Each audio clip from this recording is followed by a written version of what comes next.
અંકલેશ્વરથી સુરત જતા માર્ગ પર તાપી લોજથી ખરોડ સુધી સજ્જ ટ્રાફિક જામ જોવા મળ્યો હતો.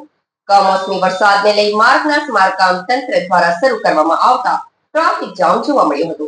સુરત તરફ જતા લેન પર આમલા ખાડી બ્રિજના બદલે હવે બાકરોલ બ્રિજ તરફ ટ્રાફિક જામ જોવા મળ્યો હતો.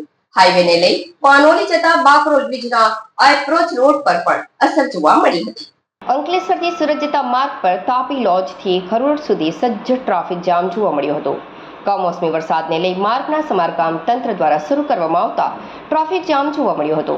સુરત તરફ જતા લેન પર આમલા ખાડી બ્રિજના બદલે હવે બાકરોલ બ્રિજ તરફ ટ્રાફિક જામ જોવા મળ્યો હતો. હાઈવેને લઈ પાનોલી જતા બાકરોલ બ્રિજના એપ્રોચ રોડ પર પણ અસરો જોવા મળી હતી. અંકલેશ્વરમાંથી પસાર થતા નેશનલ હાઈવે નંબર 48 પર પુનઃ એકવાર સજ્જ ટ્રાફિક જામ જોવા મળ્યો હતો. સુરત તરફ જતા માર્ગ પર નવજીવન ચોકડી તાપી લોજથી ખરોડ અંડરપાસ સુધી વાહનોની કતાર લાગી જવા પામી હતી. રોડ પર કમોસમી વરસાદ બાદ પડેલા ગાબડા પુરાવા માટે તેમજ રોડના ચોમાસા બાકી રહેલા કામ અંગે NHAI દ્વારા કવાયત શરૂ કરતા તેની અસર વાહન વ્યવહાર પર જોવા મળી હતી. હાઈવે પર સર્જાયેલા ટ્રાફિક જામની અસર બાકરોલ બ્રિજ નીચે પાનોલી રોડ તેમજ અન્ય આંતરિક માર્ગ પર પણ જોવા મળી હતી. કલાકો સુધી સર્જાયેલા ટ્રાફિક જામમાં અનેક વાહન ચાલકો અટવાયા હતા અને સમય અને ઇંધણનો વ્યય થયો હતો.